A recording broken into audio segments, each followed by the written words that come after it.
Hi everyone, welcome to the May seminar by Puddletown Chess. I'm Zoe. I'm going to be teaching you all about the Scandinavian today, so glad that so many of you can make it. So let's get started. I need to share my screen and hope that it works. But the Scandinavian defense is going to be the topic of today.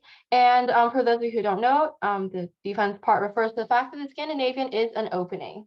Now, generally when you're first starting or something, openings aren't as important, but it's always nice to have a type of opening that's easy to learn, has maybe one or two tricks that you can use and maybe even beat your opponents quickly. Today's seminar will be a bit more advanced than usual. There will be a lot of lines and moves being introduced, but don't worry about that unless you're already really advanced and you know have some knowledge about the Scandinavian defense. Then you really don't need to be memorizing all these moves that are going to be introduced.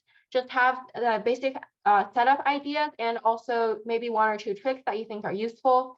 We'll be showing a few model games from the Scandinavian defense, also the best lines, well, practically best lines for both white and black.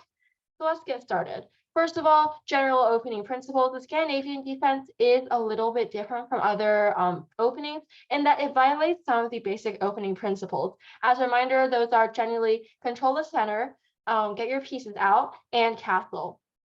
With the general opening principles, there are also a few things that you definitely don't want to do, including, well, not definitely, but usually don't want to do, including moving your already developed pieces more than once, moving your queen, and in general, getting distracted by material or other such things. So the Scandinavian is a good opening, especially useful for beginners because it doesn't take much time to study and it can easily be mastered. It can be introduced in a 60-minute seminar like we are doing today, whereas other popular openings such as the Sicilian defense, the Roy Lopez, the Italian, etc., they need much more than an hour. It takes like a whole course, a lifetime of studying in order to really truly understand what they're all about. So that's why today we're going over the Scandinavian defense. It's a bit simpler. The Scandinavian defense starts with e4, d5, and this move is a bit different, right? Because most of the time you expect black to play e5 or c5 or something else. D5 is the opening position of the Scandinavian defense. This is basically all we mean when we say Scandinavian or Scandi. Here, white only has one good move, which is to play e takes d5. There are other options, tries for white here, but none of them are very good. Let's go over them one by one. Knight c3 is bad for white because even though this move brings the knight out, the problem is black plays d4. The knight is forced to move again. Black controls the center a lot, and here black has a perfectly nice position with lots of space. E5 is also a popular move. However, it's not the best idea because black plays c5. Now here, black has this center pawn structure that is very powerful, and white has kind of wasted a turn. For those of you who know a bit of opening theory, this is like the Caro-Kann, but here black is up a move. Basically, don't need to worry about it. Basically, e5 is a bad second move for white. d3, trying to guard this e4 pawn, is also not good because black takes, and then queen takes d1. White's king has moved off his starting square. This is definitely an opening success for black. And finally, after d5, knight f3 is bad. This is a common, well, not common, but this is a gambit that sometimes appears. It looks kind of scary for black because it's like, oh, white's knight gets so advanced so quickly. But as long as black does not guard the pawn here, they are perfectly fine. After e5, attacking the knight, white takes, knight c6. And this white knight, this poor knight, is going to get kicked around a bunch of times. White is forced to move this knight a lot, or else they are going to lose a piece. And this will lead black to have a lot of time advantage. Time advantage is basically means that here black has a lot more developed pieces than the white. They are much closer. They're not much closer to castling, but the pawns are so nice. The knight is developed. Here, this is all black could ask for in terms of a good opening. Therefore, white's only real option here is to play e takes d5. Now black has two options, queen takes and knight f6, knight takes d5. Knight f6 is the more modern Scandinavian type opening. We're not going to be covering it so much during today's lesson, but seminar, whatever. But here, all we have to know is that knight f6 is a bit more of a tricky line. If white plays c4, like, oh my gosh, I'm going to guard this pawn and then I'm going to be great, this is very bad for white. So if you're playing against a player who you know might be very materialistic or something, knight f6 could be a good option. If white does mess up by playing c4, here black plays c6. And this pawn is under attack, so white has to take. After black takes back here, even though black is down a pawn, they have a very good position. This is because d4, this d4 square is controlled very nicely. White can't get the pawn up here because it's hanging. And then after this, black will be, again, has a huge lead in development. The two knights already out compared to white's all of the pieces still sitting on the back rank looking silly. And also black has a lot more potential of developing the pieces quicker. Again, this dark square bishop is very sad because d4 isn't possible. Therefore, black will have a huge lead in time, and even though it makes up for being down a pawn. After knight f6, if white tries to guard the pawn with knight to c3, black takes, and after takes, it's equal material. And here, white doesn't have a piece that can conveniently attack this queen on d5. So black has a pretty nice position as well. After knight f6, therefore, what white has to do is once again forget about the pawn. Not guarding the pawn, playing d4. This move does look a bit strange because you're not guarding the pawn. But again, we looked at the options of white guarding the d5 pawn, and none of them are very good. So after d4, black takes. And it looks like black's knight is wasting a lot of time running around. We already said you don't want to move your already developed pieces more than once, but this is exactly what black's doing. This is why the Scandinavian is sometimes referred to as a slightly unprincipled opening. You are violating a lot of the opening principles, but in return, what often happens is that white's pawn structure gets kind of weak. These pawns were advanced so far, and now they're going to become targets. Now, we're not going to discuss this as much because this is the modern Scandinavian, not the classical, which is what we're going to be going over. But basically, black's plan is going to play g6, bishop g7, seeing kind of the bishop attack this d4 pawn. Then knight c6 also attacking this pawn, bishop g4 pinning the knight, and basically black's plan revolves around this weak d4 pawn. Black will try to attack it as much as possible, whereas white's plan is highlighted in blue here. White will try to go d5, c5, kick away these knights, and try to play for an advantage that way. And overall, I think in this position, it's slightly easier. It's slightly easier for white to play because pushing the pawns forward, white has more space. However, black definitely also has something to play for because they are going to try to attack d4. This is the modern Scandi. I feel like it's slightly worse than the classical, which is to play queen takes d5. Now, queen takes d5 is the classical Scandinavian. It is, again, unprincipled because you're bringing your queen out. That's why a lot of players as white, they just don't prepare against it. It's like, oh, that's a silly opening. I probably can defeat it easily. But that's actually not the case. Black has a lot of things to play for. Knight c3 is the main move here. If white tries to play d4, controlling the center with the pawn, this is actually a bad move because black plays knight to c6. Now this d4 pawn is very, very weak. If white tries to play c3 guarding it, that's kind of defeating the whole purpose. There's no knight c3 anymore, so black's queen is actually perfectly safe on d5. After knight f3, which is the more logical way to guard the pawn, black plays bishop g4, again using this pin. Now black is starting to take and then take this pawn. So if white tries to counterattack the queen, then black simply runs away, puts a ton of pressure on this knight, and this d4 pawn is actually very close to falling. If white tries to run away with d5, attacking the knight as well, then black plays castle queenside. This is a very cool move. It's definitely not something you see very often for black. But basically, the rook is pinning the pawn to the queen, and also there is more pressure on d5. After bishop e2, e5, here black will keep developing, knight f6, etc. And black has a fairly nice position. Other moves here for white include knight to f3. This is a slightly trickier option. It's like, oh, I'm going to delay this move so that your queen doesn't run away. You don't know what to do. You're hopefully knocked off theory. But if black knows what to do, it's actually perfectly fine. Here, black can play bishop to g4. And after bishop e2, continue development. Castle long again, this idea of putting pressure on the d4 pawn. And here, this d4 pawn is very, very weak. Black's play will again revolve around this pawn. And in the end, here black has a nice position as well. That's why white's only move is to play knight c3, which is the main line. Black's queen has 4 options to run to here: queen d8, queen a5, queen d6, and queen to e5. Out of all of these 4, these 2 moves in arrows, queen d8 and queen e5 check, are slightly more dubious because they're putting the queen on less optimal squares.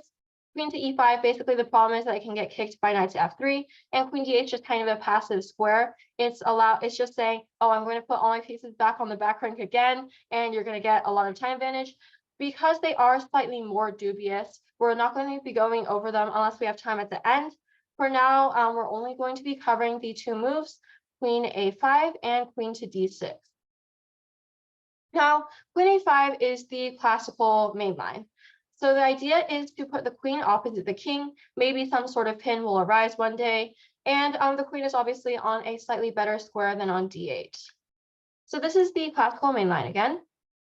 But here white has two main moves highlighted by the arrows, d4 and knight to d4 and g3. So other options for white include b4. This is another trendy gambit for white. If black doesn't know what to do, it could end up in a disaster. After queen takes, rook b1, attacking the queen. If the queen runs sillily to the a5 square, then white has rook to b5, and then the queen basically gets trapped. It's going to get kicked around a lot. Matisse, do you have a question?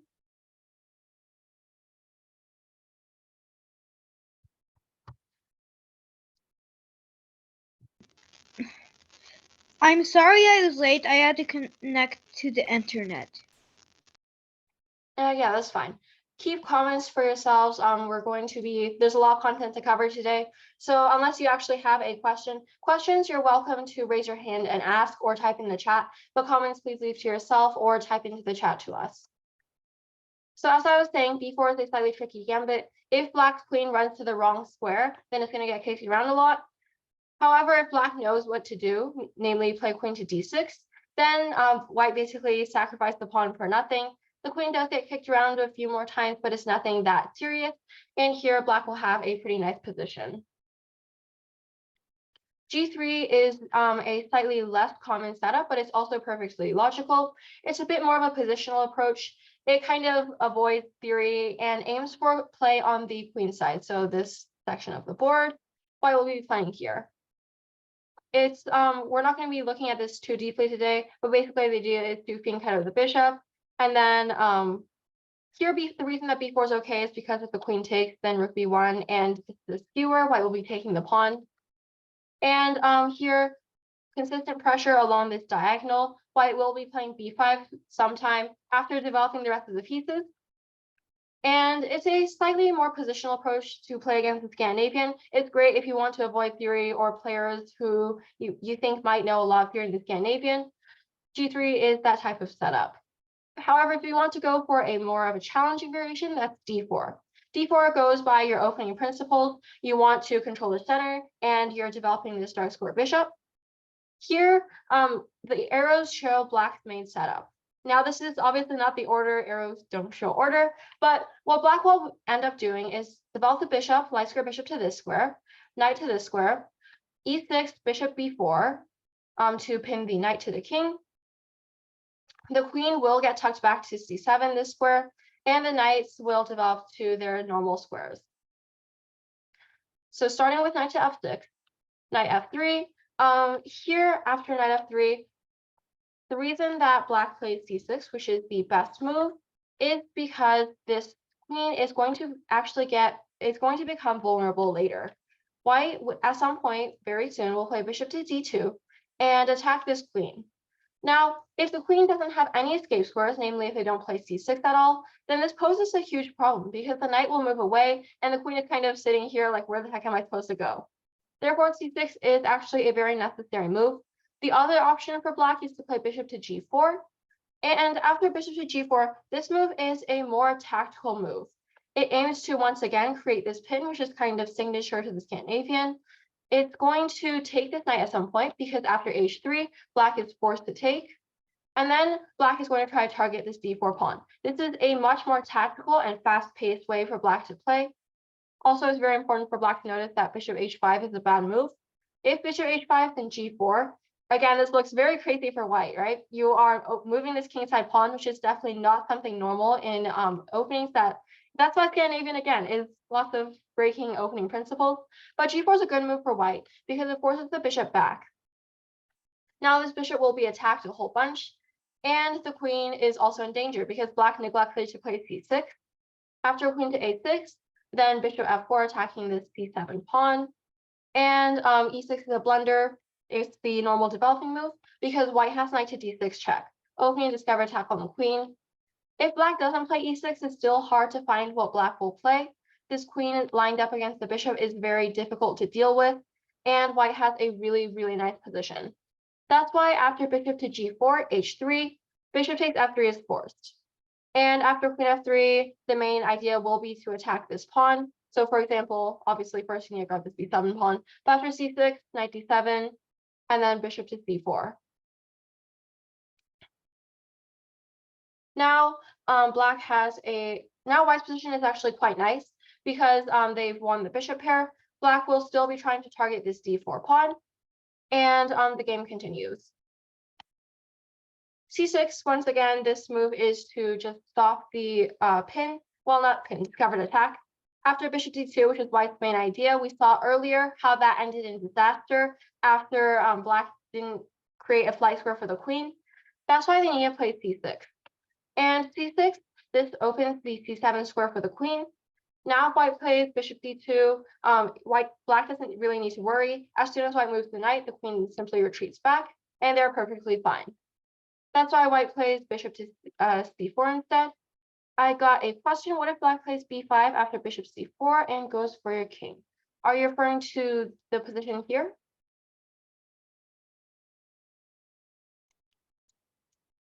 So here after bishop c4, if black plays b5, then it's actually quite weakening to their position. The position after long castle. There were lots of long castles, 1 second. Bishop c4, bishop g4, take. So here, if black plays, that's a good question actually. So here, b5 is a good looking move because it's trying to attack white's king.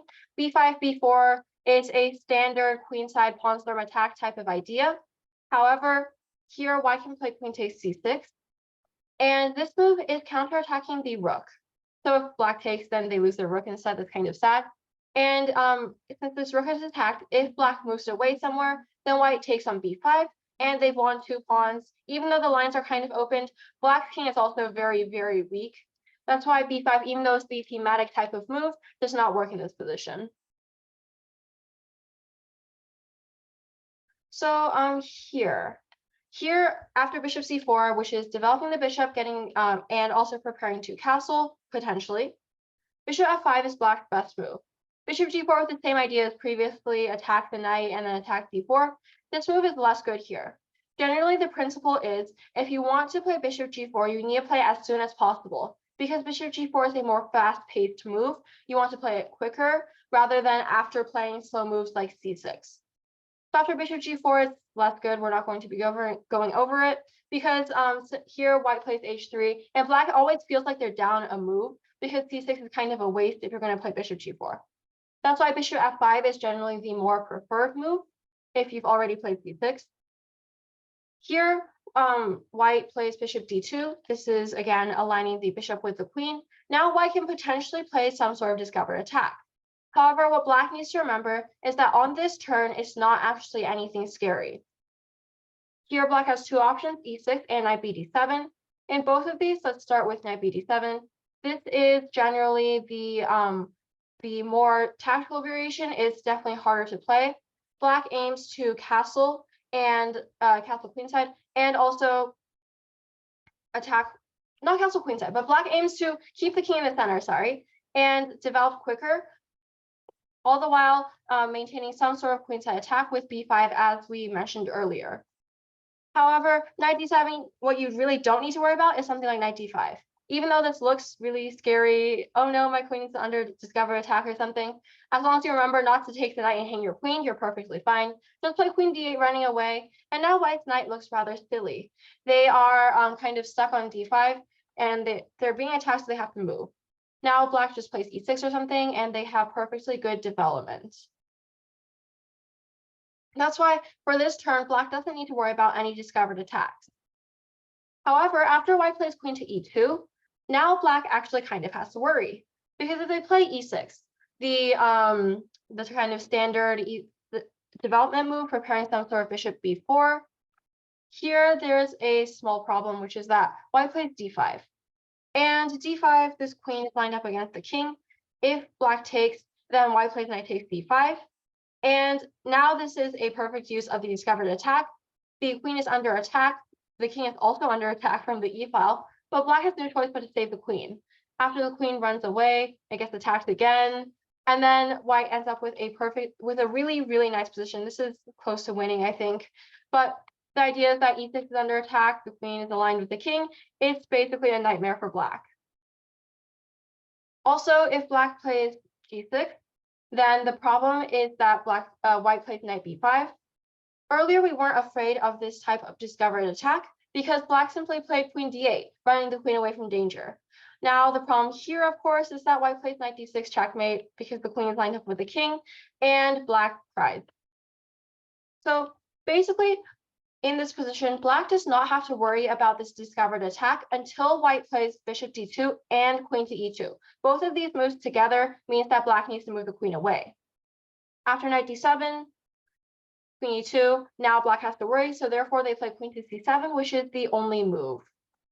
After queen c7, white plays castle queenside. This is also something that's not seen in normal openings.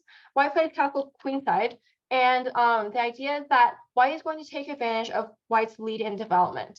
White's claiming that black doesn't really want to castle queenside because it looks rather risky. And also that they will be bringing the rooks into play and launching some sort of offensive against black's king. Matisse, do you have a question?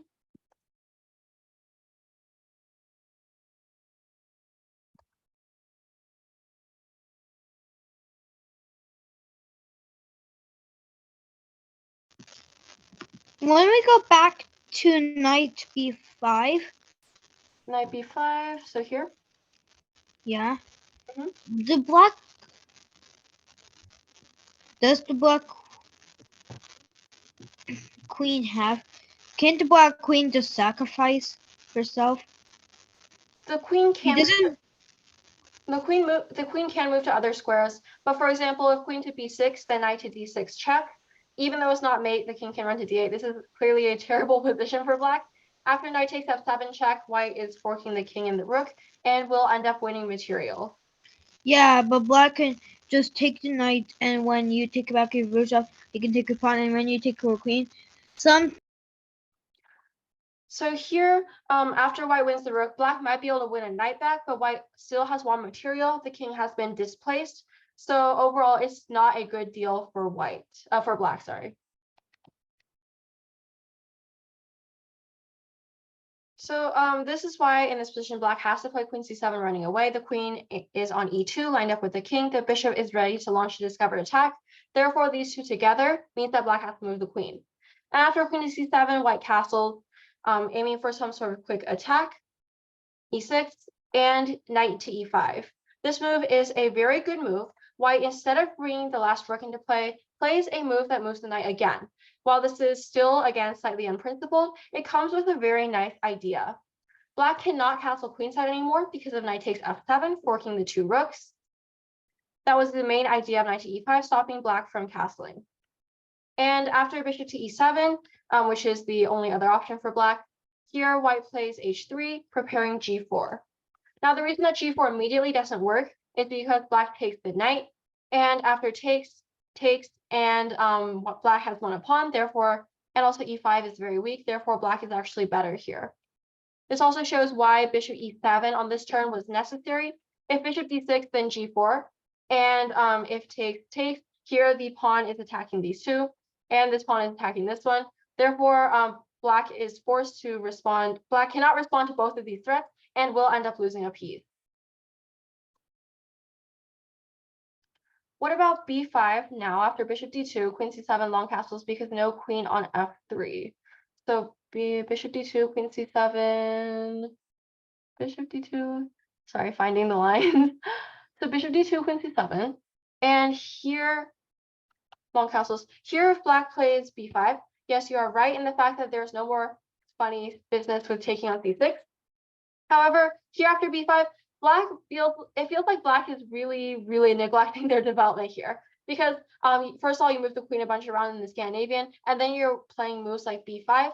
It's unprincipled. However, the Scandinavian's all about being unprincipled, so let's see what's wrong here.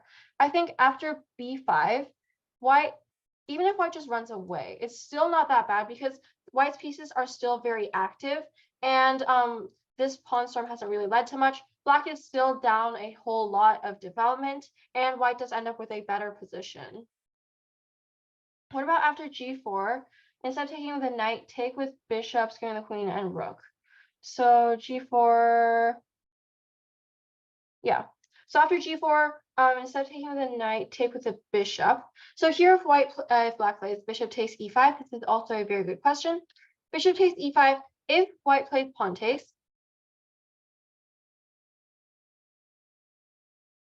bishop takes g4. This looks like a skewer. However, white has the option of playing f3, attacking the bishop and the knight. And white still ends up winning material.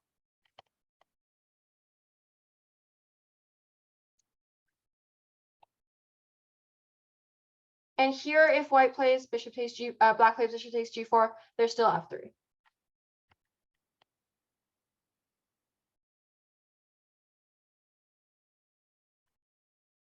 Knight e5, once again, the idea of this move is to stop black from castling.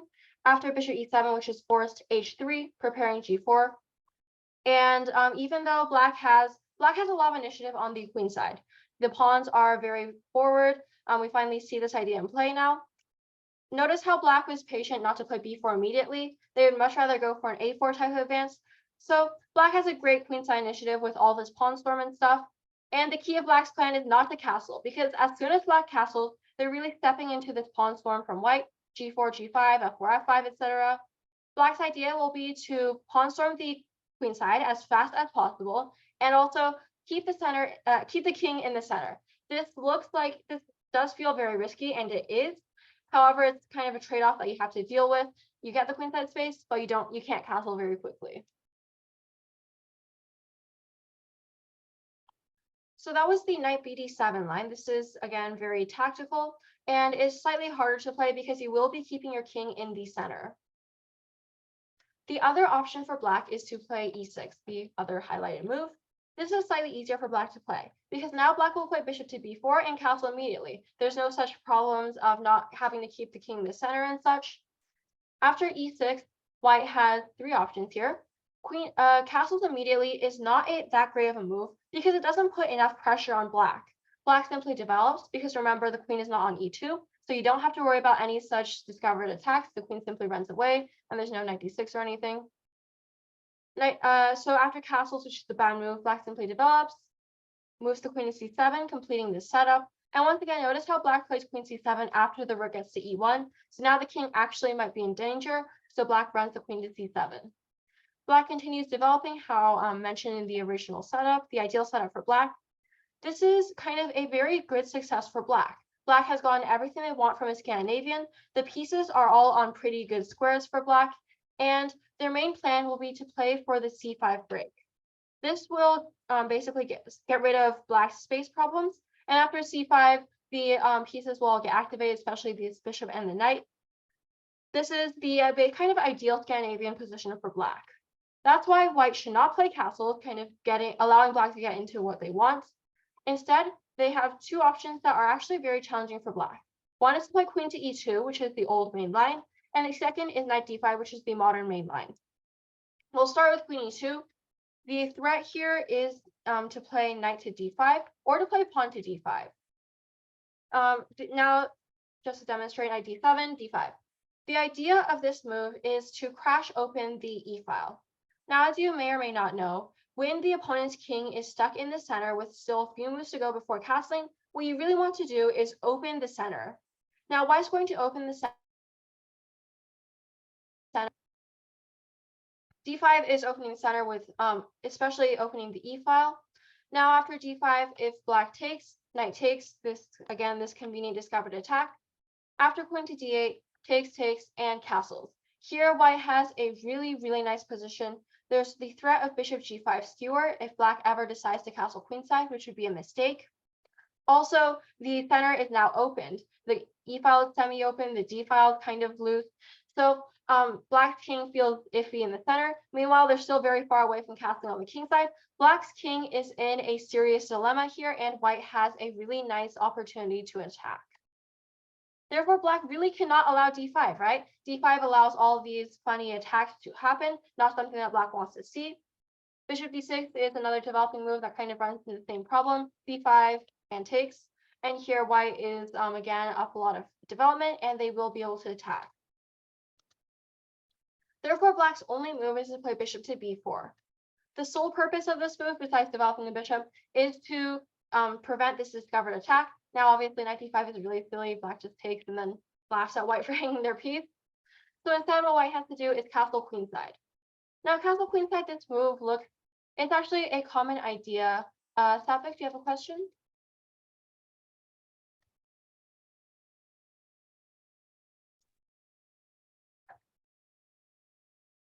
Yeah, like here, before Black playing bishop to b4, we can't White play here pawn to a3? So instead of queen e2 or after bishop b4? Instead of queen e2. Okay, so to stop the threat. Yeah, that's a very nice idea. So what Savik noticed is that after queen to e2 for White, Black's best move is to play bishop b4. So the question is, why not just stop bishop b4? However, the problem with this one is that the Scandinavian is a very, very fast opening. Like, you want to take advantage of every single move. It's tactical, but also kind of easier to learn because it's setup based. But basically, you don't want to waste a single move if you can, of course. A3 is a great idea preventing bishop b4, however, also allows Black time to respond. For example, if Black simply plays bishop to e7, now if queen e2, Black's on time to play castle. Like, because you played this a3 move, which is a little bit slower, Black had time to develop their pieces and castle. Every single move matters in the Scandinavian, so you don't want to play sort of moves that don't relate to your overall goal. So after e6, queen e2, hang on one second. Queen e2, bishop b4. Now after bishop b4 castles, the idea is again to attack along the open files. Scandinavian for White, castle queenside is a very common idea that you definitely want to implement. Castle queenside is great for White. And this move is, again, looks very unprincipled, right? Because for those of you who were taught some strategy about opposite side castling, you might know that you don't want to move pawns in front of your king when you're castling opposite sides. The reason for that is because it might create some sort of hook. And question here, why not take on c3 and take on a2? The light square bishop is guarding the pawn, so if takes, this is actually not possible because the bishop is guarding. But good that you're always looking for the tactical opportunities. After a3, it's slightly less principled because it looks like it might create a hook of some sort, but the idea is to force the bishop to take the knight. Again, if the bishop moves somewhere else, then we run into this problem of the discovered attack. White might have d5 or they might have knight d5. It's not great for Black. So after takes, queen c7, knight e5, again, this move, the same idea, preventing Black from castling queenside because now the f7 pawn is hanging. If Black takes, then knight d5 running away. White has a very nice position. They're going to snake their bishop in, and eventually they're going to be perfectly fine here. The modern main line is more, I believe it's more challenging for Black to play against, and it's the move knight to d5. Now, knight d5 obviously is a direct use of the discover attack on the queen. Now, remember what I said before, as long as White doesn't have both the bishop on d2 and the queen on e2, this discover attack is nothing to really be afraid of. That still holds true. White doesn't win any direct material here. However, as you will see, there are some other advantages to this direct knight d5. Matisse, do you have a question?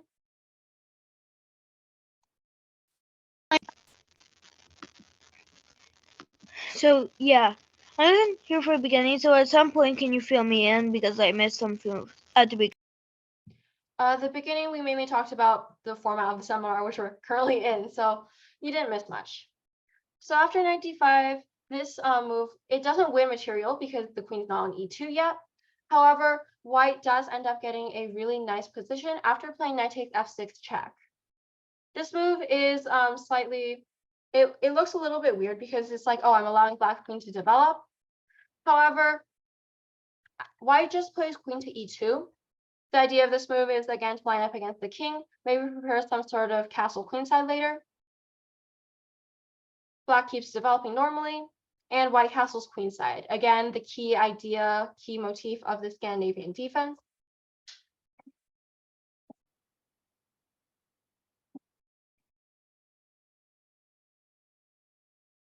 This is the main problem with black's position, is that their queen is stuck on f6. Remember how in the beginning when I said knight d5 doesn't really give that big of a material advantage? However, if black chooses to use queen takes back on f6, this is the advantage that it gives. Here, black's queen is highly misplaced on f6, and it will get attacked at some point. As this bishop g5 move is especially powerful after black plays bishop to e7, because here, because now after queen to g6, white takes, black takes. Now the king has moved off its original square, therefore black won't be able to castle anymore, and white has some small advantage. After king to b1, rook d8. The reason that queen takes g2 doesn't work here is because black's queen actually gets trapped after rook g1, and white could play rook takes g7, gaining the pawn back. However, that's not the best use of white's time. Again, there's this key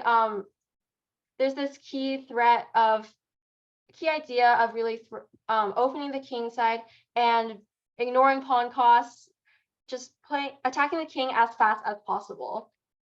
That's why d5 is a good move for white. This key motif appearing yet again. So far, we've seen a few key moves. One of them is bishop d2. Another is knight e5, preventing castling. Queen e2. This is, I think, the hardest one to see, aligning with the king, and pawn to d5. These are all key moves for white in the Scandinavian. Black key moves are like basically getting the setup correct. So like especially c6 and queen c7, those are kind of hard moves to see. So why does sacrificing the white knight help develop white's queen? Is white queen able to develop without these sacrifice? Are you asking for knight takes f6 and then queen takes? White's knight was never sacrificed here because remember, black never took it.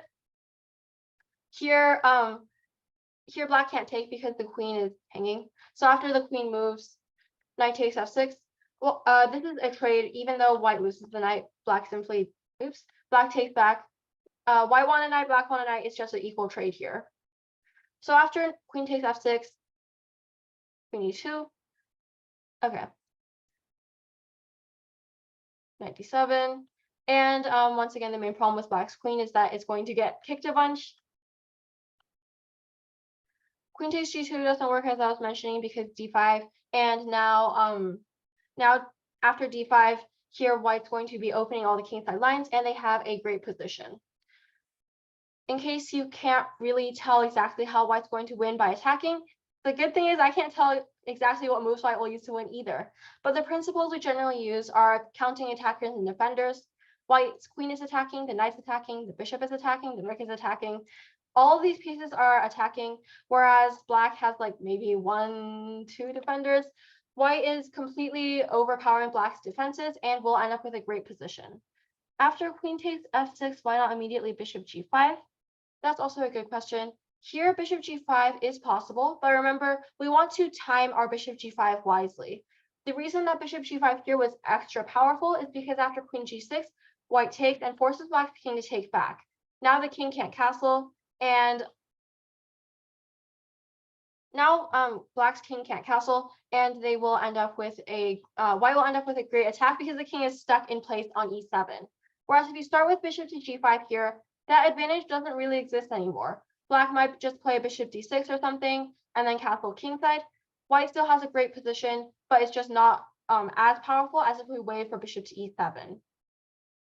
Now the logical next question is, what if black played bishop d6 instead of bishop e7? Here this is also fine. However, the queen is, I guess here you might consider attacking the queen now. It's just because you want to wait for your opponent and see what if they play bishop e7. If they play bishop e7, then the king will get misplaced. You want to wait and see if your opponent will end up messing up. So that's why in general, queen takes f6 is not as great for black here. G takes f6 is another G takes f6 is also a very interesting option. We saw why queen takes f6 might end up giving black a kind of position. That's why G takes f6 is actually also, it looks strange, but it's also definitely worth considering for black. After G takes f6, white plays bishop to b3. Now, the reason that you want to play bishop b3 is to guard the c2 pawn. This move looks kind of counterintuitive because you're moving your bishop again, but you really need to guard this pawn because now if you play queen e2, which is still your mate idea, you still want the castle queenside. Now black will play bishop takes c2. And going back a lot of moves, the reason that bishop takes c2 didn't exist in the previous position was because, again, so here bishop takes c2 doesn't exist at all. Because white can play knight d5, the same problem of the discovered attack. Whereas in the position that we were looking at here, black's queen is safely tucked away on d8, and there's clearly no such discovered attack here.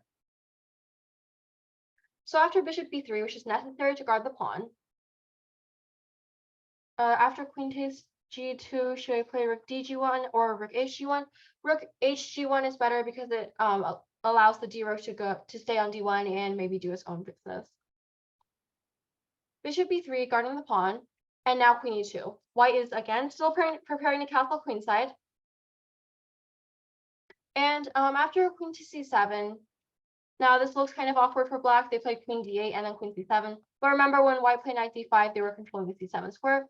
So it's kind of forced for black to maneuver the queen multiple times if they want to end up castling queenside.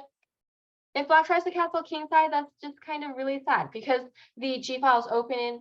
White will end up with a great attack with some g4 or something later. Knight h4. Here, white's idea is to target black's light square bishop. After g takes f6, why not c3? G takes f6, c3. This is another way to guard the pawn, the c2 pawns, preparing queen e2.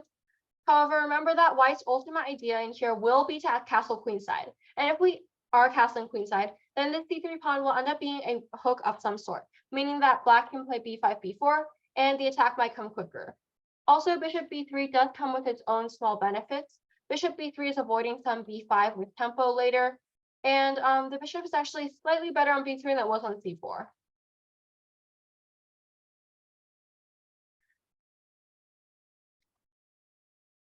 After bishop b3, knight d7, queen e2. As I was mentioning, here white's middle game plan is to target black's light square bishop. And black's plan will be to play the c5 break again, getting rid of the space problem. And also black will be trying to attack the king. After knight to h4, black plays bishop g6, because if they try to do anything else, white will take and triple black's pawns. Castle, castle, g3. This move is trying to prepare maybe knight g2 and then pawn h4. The reason that you don't want to take the bishop, even though it looks like, oh, I'm gaining the bishop here. However, after black takes back with the h pawn, this rook on h8 is super active. And black's pawn structure is kind of nicer now. Banyan, do you have a question?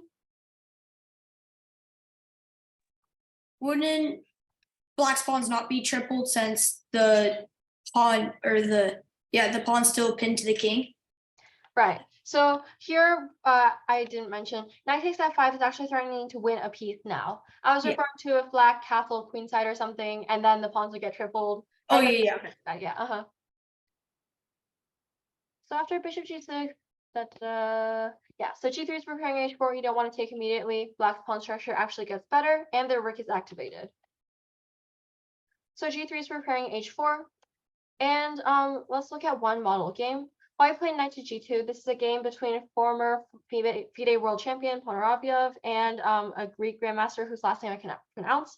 But basically, white played knight g2 and h4. This is perfectly showcasing white's idea. They're going to play h5 and harass this bishop a whole lot.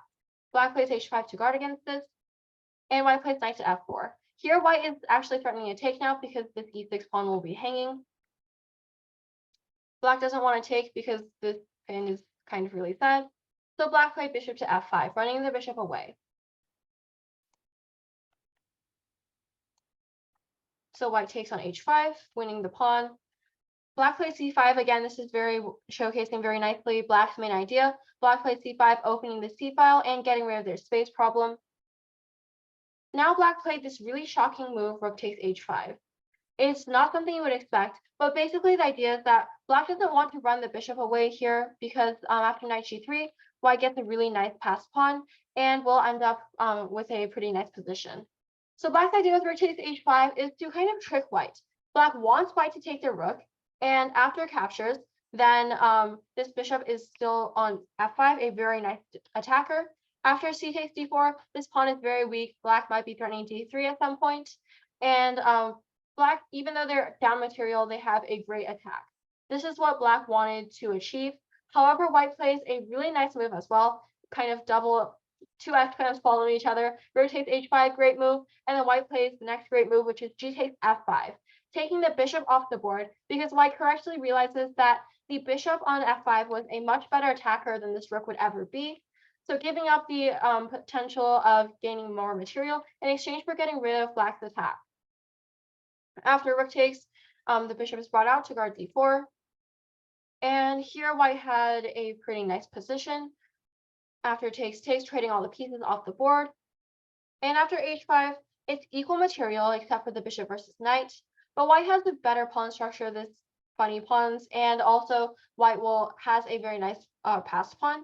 White went on to win the game. We're not going to look at the rest of it, but basically here white is slightly better because of their better pawn structure, and they went on to win the game. So I'm going over this again because it's a lot of lines. After e4, d5, takes, knight c3, we first looked at the queen to a5 line. Now after queen a5, g3 is the slightly more positional line, which we didn't look over that much, but it's great for avoiding theory. d4 is the main line that's definitely more tactical. This is a key position, not key position, it's not the position you have to remember. This is a key diagram to remember. This shows black's key setup and what they will be aiming for. Keep in mind, after this setup is hopefully reached, black's main goal will be to play c5. After d4, it's important to remember that after bishop to d2, you don't need to panic yet. Only when there's both the bishop on d2 and the queen on e2, then you have to watch out for knight d5. Otherwise, you can continue development. Knight d7 here is the more tactical line that involves getting your pieces out quicker. And it's also very tactical because your king is going to be left in the center. Whereas e6 is e6 allows the two different main lines, I guess. If white's not careful, then you get a great position, just getting your ideal setup. If white is more careful, plays one of the two main lines. Queen e2 is the more classical main line. But then the problem here is that black will play bishop b4. This is a key move to remember, breaking the pin. And black ends up with an okay position.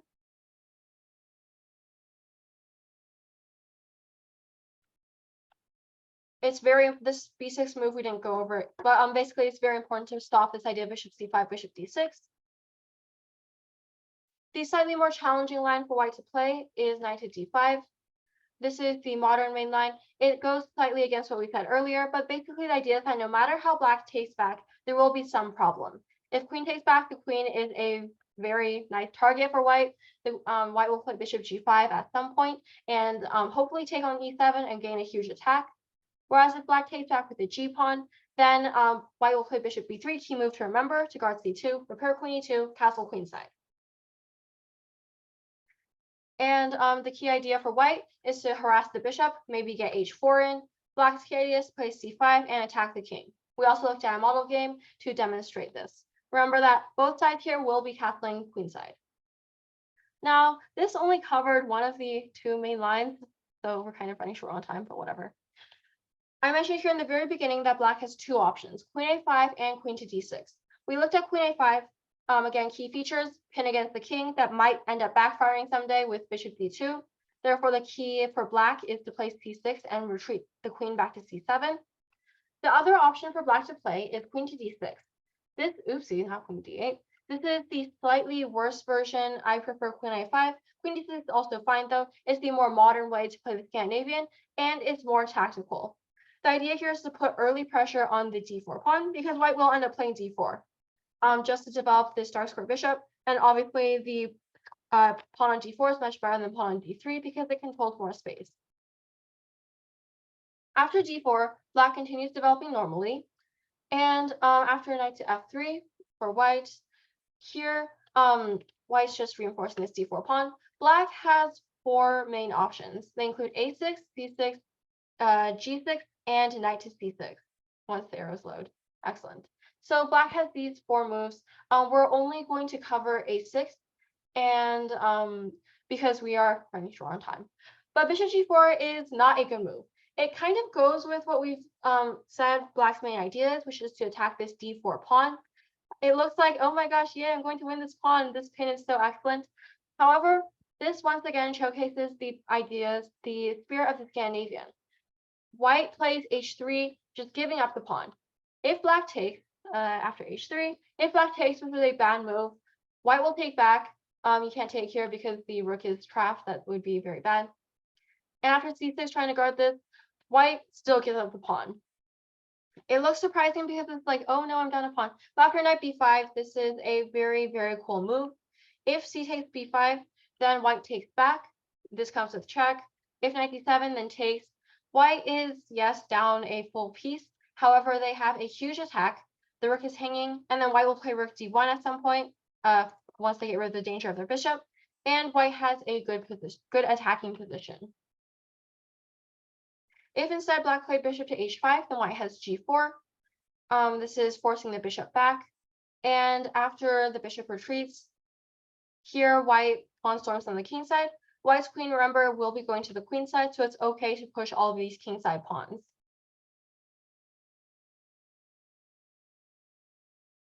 And white has a good position.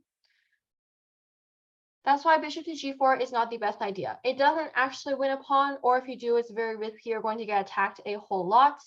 And if white's brave enough to sacrifice their pawn, then black will be in a whole lot of trouble. That's why black plays a6. This is the main move here. And the idea is to stop knight to b5. This does come up later in some other non-a6 variations. White might play knight b5, attack the queen, and attack c7. It's a headache for black to deal with. That's why a6 is one of the main lines. Black also does prepare b5 in some cases. Black here will aim to castle queenside. So we'll be looking at an example game here. Here, white played g3. The reason, okay, this move looks strange, right? It looks like, oh, you can fianchetto, yes, but you have this whole diagonal of squares that why don't you just go there somewhere? However, if bishop to c4, then b5, this is what I was mentioning earlier. That's why a6 is kind of powerful. After b5, if bishop to d3 or something, then black conveniently gets their bishop fianchettoed. This is a very powerful bishop, and they have no problems with continuing development. Whereas if white played bishop e2 instead, there's no b5 anymore. However, this is just not that challenging. The bishop is kind of passive on e2. It's not doing that much. After bishop e2, castles, and here it's perfectly fine. This e5 break is key for black. Remember earlier in the queen a5 line, our key break was c5 to get rid of the space disadvantage. Here, black's key break is e5. And after e5, black has liberated their pieces and is doing fine. Takes, takes, takes.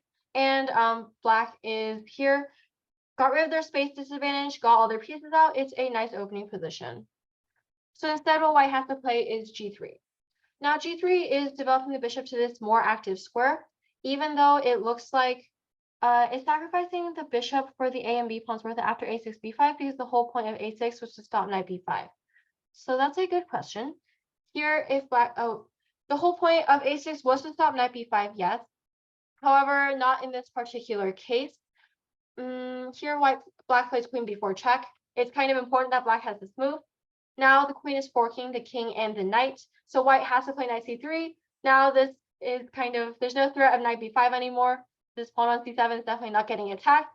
If black didn't have this queen b4 check move, then maybe it might be worth it. These types of sacrifices are more prevalent in the Sicilian. That's why Sicilian is more complicated to study. But I think Scandinavian is more tame. There's less of these crazy type sacrifices that black has to watch out for. So white plays g3, getting the bishop to a more active square, and also preparing bishop to f4, attacking the queen.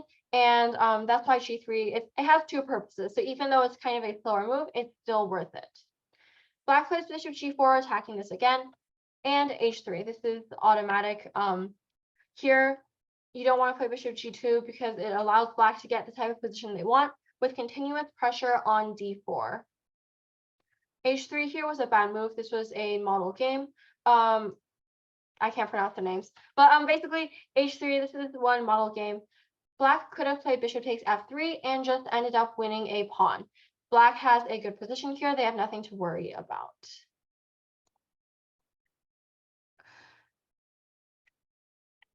So instead, h3 was the better move. Now if black takes on f3, again, there's this problem of b7 being weak. If black tries to play c6 guarding, then white guards their pawn as well, and they're perfectly fine. After bishop h5, queen b4, this move looks like it's attacking b2. However, the key idea actually is to attack the pawn on d4. White doesn't need to worry about b2 that much. They need to worry about protecting this d4 pawn. After bishop g2, queen takes b2 is bad because bishop d2, and this queen is going to get attacked a bunch. The queen on, this is a poison pawn in many other variations for good reason. The queen on b2 is terribly misplaced. As long as this knight can get guarded, then it's going to the queen is going to get kicked around a whole bunch, and white will probably win back the pawn on b7 even. Bishop takes c7, not here because the queen is attacking the knight, and also not here because if bishop takes c7 here, then I think black can play what? Knight c6. The bishop on c7 is kind of misplaced. You're moving the bishop again. Also, black still maintains pressure on d4 and b2. So in general, if it's not such a key pawn in the Scandinavian, it's okay to ignore the non-essential hanging pawn. Bishop g2, knight c6. And once again, these two are not hanging just yet. White's kind of really hanging on a thread here. It's hard for white to play. That's why it's a tricky opening for black. If your opponent really cares a lot about pawns, then they might end up finding themselves in a very passive position. And here, black's position is okay. Queen c1 is a key move guarding the b2 pawn, but overall, black has a playable position. So that was just the a6 line of the queen d6 because, again, we are running a bit short on time.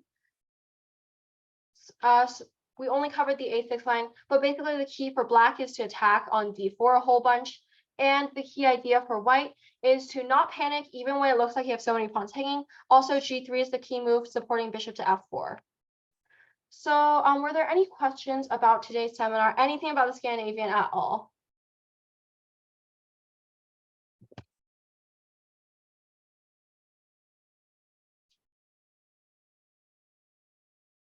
Banyan?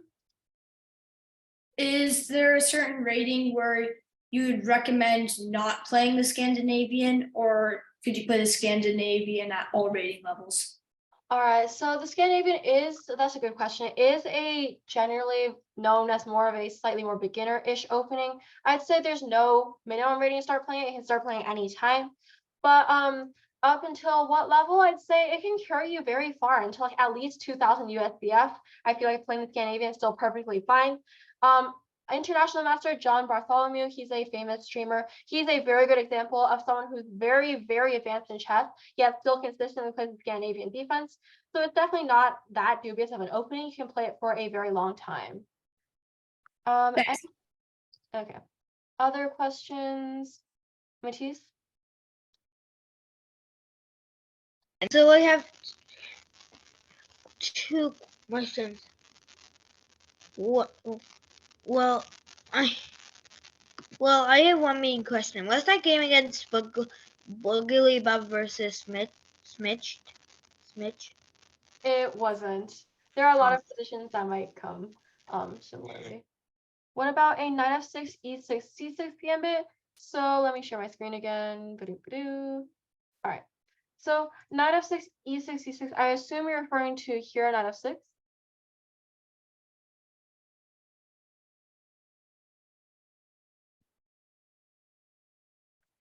Knight of six, okay, great. So knight of six, we didn't cover that much today because time. But after knight of six, then here, as long as white doesn't play something silly like c4, allowing this gambit, and this is actually very good for black. As long as white doesn't play this and just allows black to take the pawn. If black plays e6 here, I don't actually know very much about this gambit, but I think white should be fine as long as they're not attracted too much by this silly pawn offer. We didn't cover it as much in the seminar because time issues. So now let's go. Are there any other questions?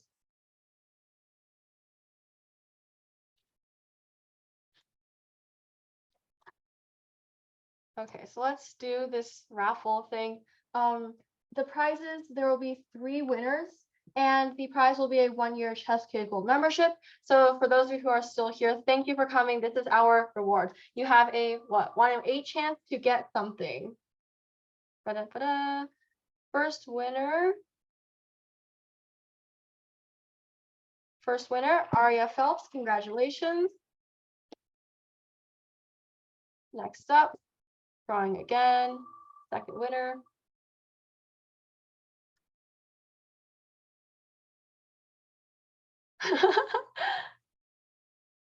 Matisse, congrats. I think this might be your 3rd Chess Giggle membership, but there might be something. And last winner.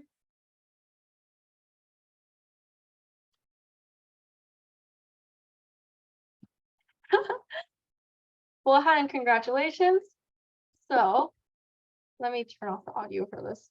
But those were our 3 raffle winners. Once again, thank you all for coming to today's seminar. I hope you learned something about the Scandinavian defense, either if you're going to planning on playing it as black, or if you might have learned a few new tricks to play as white. Again, don't expect to remember all of the moves that I just showed you. If you remember the general setup, 1 or 2 tricks, that's more than enough. You have to know the general ideas, especially if you're playing it as black, then all you need to know is the general setup and you'll be perfectly fine. Do I have notes? I don't have notes for this seminar. I might make them, or I might show some of the key positions, but no guarantees. So I'll see about, and I'll send out the recording. So yeah. Are there questions? Lots of questions here. Sandy? Hey Zoe, this is Sanvi's mom. Hi, thanks for a great session. So this was our first time, and I was wondering, if there's a time we can, I can connect with you or whoever the parent volunteer is. Yeah, at some point. If you want to connect, you can just email us and we'll see. Sounds good. Thanks. Oh, okay. You can also leave a phone number and we'll call you back. Okay, great. Thanks. Type in the chat to me. Bohan?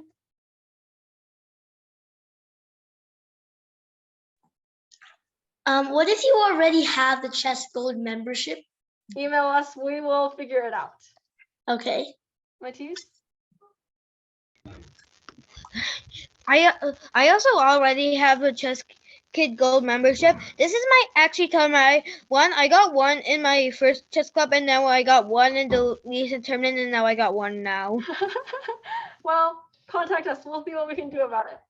So if there are no more questions, thank you all for coming, and that's all for today. Bye.